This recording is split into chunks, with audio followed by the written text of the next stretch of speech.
In this week's drive, we see where BMW's view of the future is taking us, but none of these guys have their way. Watch the good old boys do what comes naturally and catch up with another English champion. All this and more in this week's Drive.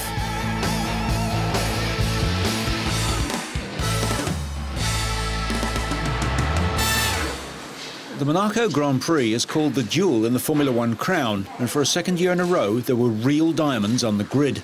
Ahead of the race, McLaren drivers Kimi Raikkonen, the eventual winner, and Juan Pablo Montoya were given personalised helmets encrusted with dozens of diamonds. Actress Natasha Vermeer handed over the helmets, which will be auctioned for charity. I think it's great, the idea of just putting, my name in diamonds, and it was really cool when they told me what they want to do and the reason for it. I think Monaco being probably a jewel of Formula One in races and having, diamonds on my helmet. I'm not a diamond guy. My wife is really into diamonds. I'm not. But, the idea of it from Monaco, I think was great. It's wild. It's just everything. Where we're doing it is just really exciting. It took 3 months to create the two helmets with the drivers' names spelt out with brilliant cut diamonds.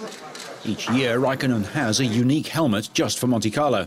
This year, the Finn's helmet bears an Iceman logo, and he lived up to his nickname this year, winning the race from pole position. Title leader Alonso ripped up his tyres, handing second and third to Williams drivers Heidfeld and Webber. Last year, the Jaguar team took part in a similar promotion in Monaco, with a $257,000 diamond set into each of their cars' nose cones. Christian Klein crashed on the first lap of the race, and the expensive diamond mysteriously disappeared and was never seen again.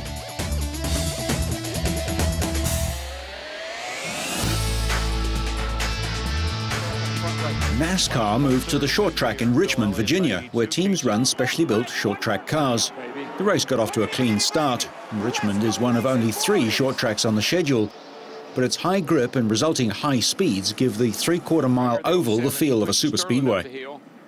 On lap 81, Dave Blaney and Sterling Marlin touched. Michael Waltrip and Jimmy Johnson lifted off, and Johnson was tapped by Travis Kvapil. Johnson hit the inside wall and couldn't steer the car back into the pits. Then on lap 165, Bobby Labonte spun Rusty Wallace, who managed to keep his car off the wall, pointed in the right direction, and was able to stay in the race. Another driver was able to recover from a near disastrous spin, although Jeff Gordon slapped the wall and sustained damage. On lap 233, race leader Tony Stewart got spun around, but he also kept his car on the track and pointed down the straight, although he lost the lead. Stewart would finish second, having led for 143 laps. There were just 12 laps remaining when Rusty Wallace, Dale Jarrett and Robbie Gordon tangled. Kurt Busch stopped for right side tyres, and a lap later he stopped for lefts too. And after leading for 242 laps, a career high for him, Casey Kane was first to the checkered flag and claimed victory, winning by 1.6 seconds in just his 47th NASCAR race start. His pit crew was so excited they ran out onto the track to congratulate him. In his brief career, Kane has already started on pole 6 times and finished second 6 times. Now he's beaten the hard men of NASCAR, some of whom are old enough to be his father.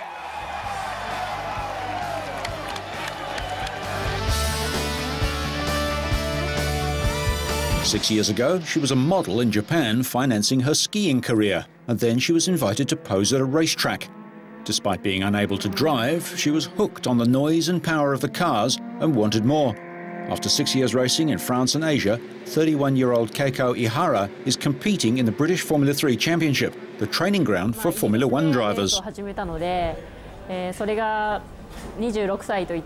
I started when I was 26, which is rather a late start. As most drivers start driving a racing car around when they are 5 or 6, I felt I had a lot of catching up to do. For this reason, I came to England, as it is considered the home of motorsports.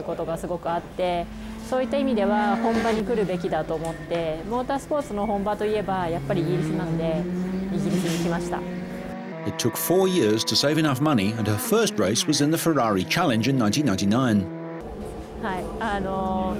I was doing competitive skiing at university, and because I started running out of funds, I started modelling. It was through my modelling that I first set foot on a race circuit.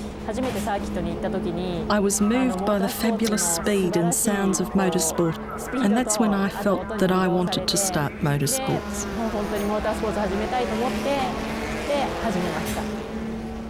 At Sepang in Malaysia, Keiko finished second to New Zealand's Fabian Coulthard, a cousin of Red Bull Formula One driver David Coulthard.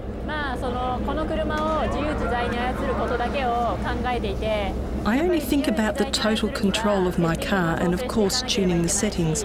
I have to learn many things and communicate with many people to get the car to handle right, and I think of the car as an extension of my arms and legs.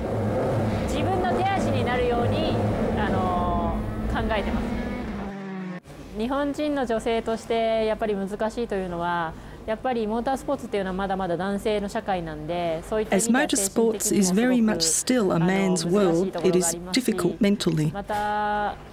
Motorsport is also a sport based on sponsorship, and it's not easy to get sponsorship, as people believe you will not be successful because you are a woman. It's also very tough physically.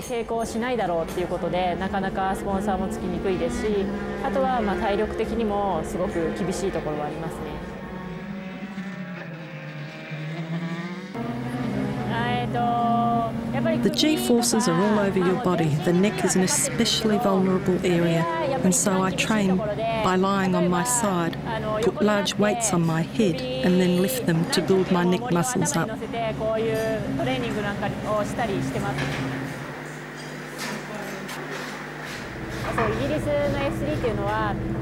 F3 in England is a category very close to F1 and therefore attracts the most competitive drivers from all over the world. I've jumped into that and am struggling to get better. So if you happen to see me at all, please support me.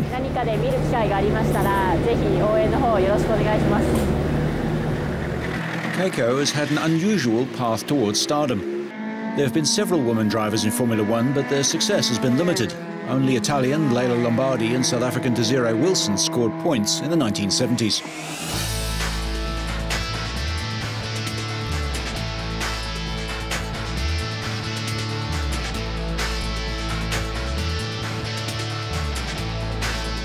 Between 1978 and 81, 455 BMW M1s were built by BMW Motorsport. 56 were designated as racing cars. The Giugiaro-designed M1 with its mid-engine six-cylinder engine was to be assembled by Lamborghini, but Lamborghini's poor financial situation and assembly delays saw the job move to Bauer, the German convertible builders. In 1983, the 633 CSI became the M6 when the M1's engine was modified to fit into a strengthened 633 chassis mounted at an unusual 30-degree angle. The motorsport division fitted a close-ratio gearbox, improved suspension and uprated brakes. Only 5,855 were made from 1983 to 89. Now the M6 badge has reappeared on a motorsport-modified version of the 6 Series Coupe launched last year.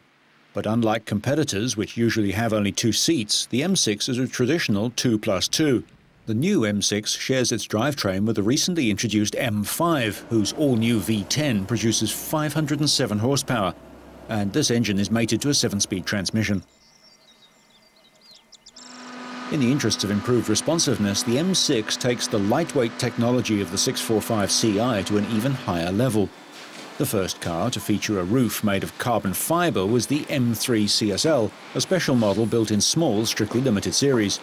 Now BMW is introducing a carbon fibre roof on the M6, lifting lightweight technology to a new dimension in series production.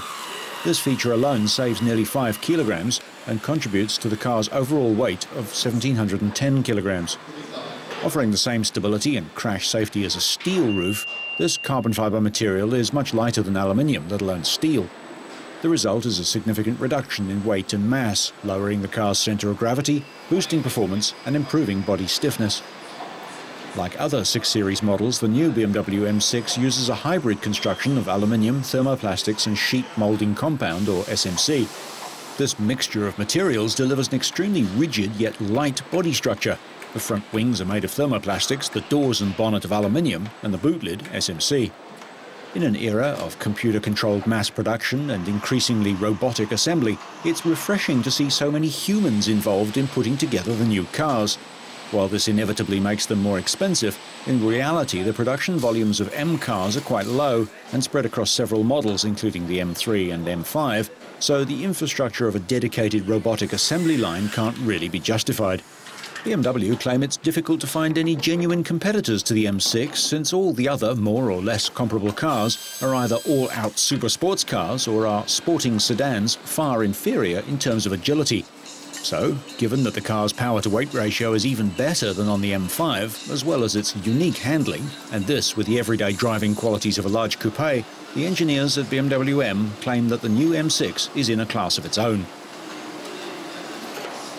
As with every M car, the engineers at BMW M have focused in particular on an optimum setup of the chassis and suspension, special brakes, tires and wheels, in order to get all the enormous power of the BMW M6 safely onto the road.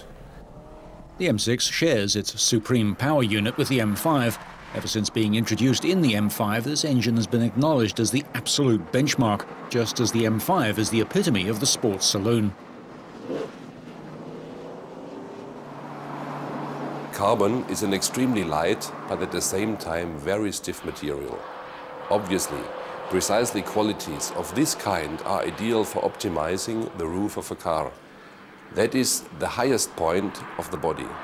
Saving weight there really makes sense, because the lower the car's center of gravity, the more agile and dynamic it is on the road, especially a sports car. Reducing weight to a sensible minimum, the M6 comes with all the driving dynamics required for the racetrack, while in terms of motoring comfort and equipment, it's ideal for roads all over the world. The M6 body shape is modified only a little from the coupe and comes with all the visual understatement of previous M models.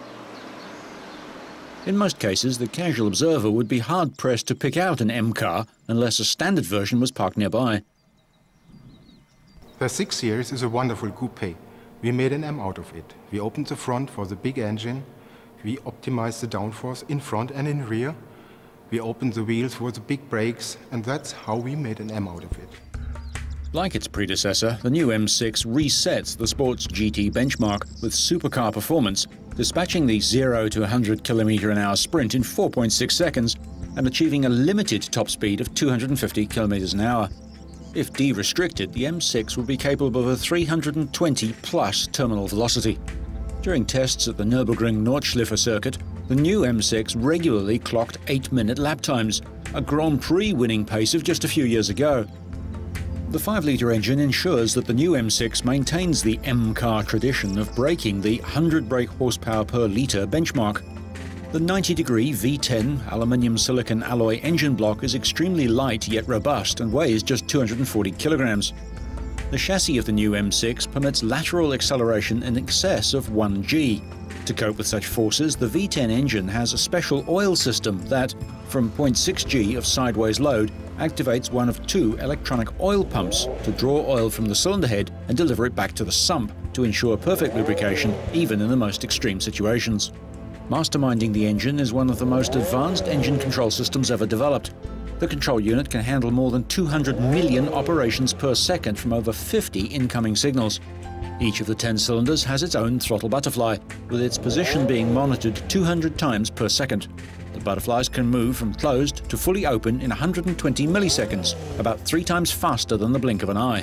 The cockpit of the M6 has not been changed in its fundamental features, because the interior of the 6 Series is already very appealing as it is. Only functional details such as the M steering wheel, the SMG pedals on the steering wheel, the new selector lever in the middle, the M controls and instruments, as well as the M seats have been modified. This gives the purchaser of an M6 an attractive combination of M performance plus superior comfort on the road. Like the M5, the new M6 uses BMW's new 3rd generation 7-speed sequential manual gearbox, offering 11 different change patterns depending on the speed of change required. 6 change patterns are available in the manual mode and 5 in the automatic mode, in which the gearbox will select the most appropriate gear depending on driving conditions. The M6 also comes with a power button in the center console. Initially, the car pre-selects the P400 setting, delivering only 400 brake horsepower for town or city driving. Engaging the power button modifies the response of the throttle and enables the P500 setting to deliver the full 507 horsepower generated by the engine. Control of all these features is via the M6 mDrive Manager. mDrive allows the driver to pre-select specific settings for the power button, the gearbox, DSC, EDC and head-up display. More extreme settings can be pre-programmed for track use. The new SMG gearbox also offers safety benefits when downshifting on slippery surfaces.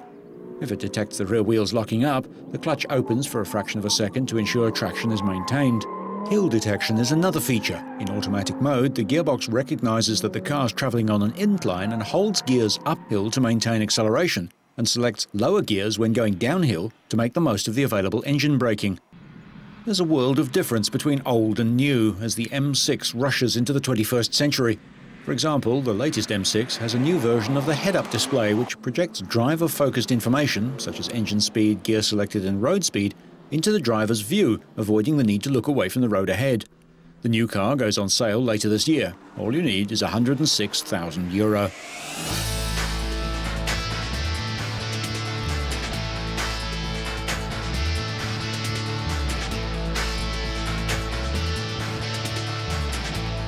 The Hydrogen 3 fuel cell vehicle contested the Rally Monte Carlo fuel cell and hybrid to pass another endurance test. Overall, the hydrogen-powered Opel Zafira was third behind 2 hybrid cars. Ex-Formula 1 and DTM driver Heinz-Harald Frentzen was the Zafira's celebrity pilot. It is already special to sit in a hydrogen car. I think that's the future of automobile. A total of 13 vehicles, 5 of which were powered by fuel cells, started the rally. The fuel cell Zafira left the grid in Lugano, Switzerland and reached the finish line in Monte Carlo after covering 417 kilometers on the same day within the target time. The demanding route had 3 legs and passed through Switzerland, Italy and France before ending in the Principality. Average speed was around 80 kilometers an hour, which is quite impressive considering all the mountain passes and cities through which the route passed. We think that hydrogen is the fuel of the future because we have a lot of potential ways to produce that renewable, which is very good for our environment. On the other side, hydrogen offers the most efficient way of converting that to driving fun with a fuel cell. The 5-seat Hydrogen 3 is powered by a 60-kilowatt 3-phase asynchronous motor. The required electrical energy is produced by a fuel cell stack consisting of a total of 200 individual cells connected in series. With its almost noiseless propulsion system, this front-wheel drive vehicle accelerates from 0 to 100 kilometers an hour in around 16 seconds and reaches a top speed of about 160 kilometers an hour. The vehicle was refueled with minus 253 degrees Celsius liquid hydrogen using a mobile filling station at 159 kilometers near Turin and at 320 kilometers just before the 1,850-meter-high Col de Tende mountain pass. The tiny Principality of Monaco has been in the news lately with the passing of Prince Rainier, one of the world's longest reigning monarchs, and the ascension of his son Prince Albert. Some fuel cell prototypes are facing the same test routine as regular GM models are put through. Covering 165,000 validation kilometers, the 20 fuel cell prototypes face 132 test schedules all over the world and under all climatic conditions. But one of the first hydrogen vehicles was literally out of this world. The Hydrogen 3 has already proven its endurance on many occasions, most recently in the Opel Fuel Cell Marathon. In 38 days, the hydrogen-powered prototype travelled 9,696 kilometres between Hammerfest in Norway and Cabo de Roca in Portugal, a new world record for a fuel cell vehicle. Leaving Norway, it passed through Brussels, London, Paris, and on to Monaco, and eventually to Cabo de Roca. Fuel cell vehicles have the potential for reducing greenhouse gas emissions and eventually eliminating them. The 1955 Mille Miglia is universally considered to be one of the greatest races of all time. At 7:22 a.m. on the 1st of May 1955, Britain's Stirling Moss and Dennis Jenkinson roared away from the starting line in Brescia in their number 722 Mercedes-Benz 300 SLR sports car. 10 hours, 7 minutes and 48 seconds later, they crossed the finishing line, having covered the 1,000-mile route at an average speed of nearly 100 miles an hour, a figure unmatched since. Well, the fascination, I think, of the Mille Miglia is that it went all around Italy over roads people didn't know, and people saw cars like this passing their own house, their own village. And I think there's so much, the Italian people are so passionate for speed, and to be able to take part in an event of that size with 700 or 800 cars and over 1,000 drivers made it very special. It's not a race what we do. It's a it's a time trial, really, the whole Mille Miglia. So if you go fast, you never win. But that's not why we do it, We do it because I do it with this car. Of course, I drive a bit quicker at certain sections where I can do it. But it's basically just a step back in time, and it's sort of a nostalgic thing, which is a bit overdrawn and overemphasized because of the distortion of time. But yet it isn't. 50 years later, Moss, regarded by many as the best driver never to be world champion, drove his famous 722 again, half a century after his legendary victory. Dennis Jenkinson died 5 years ago, so Moss teamed up with veteran German driver Jochen Mass. The last Mille Miglia in its original form as a long-distance race was held in 1957. The race was revived in 1977 as a regularity trial rather than a proper race. At the end of this year's event, Moss's car will be placed in the Stuttgart Museum and leave the road for good.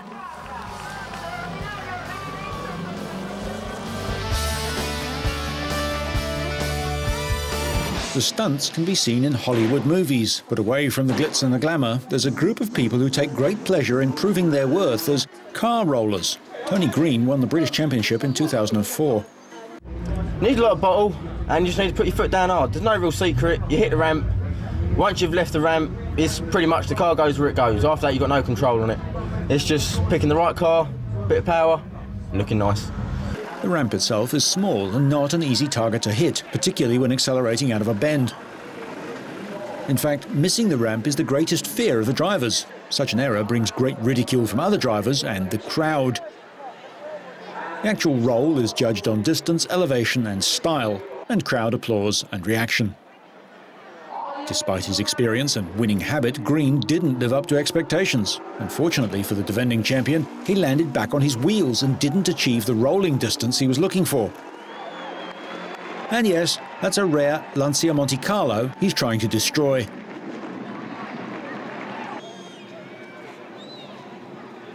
Second place went to Fred Kinsels, who scored 156 points for his spectacular effort in his green and yellow Golf Monster.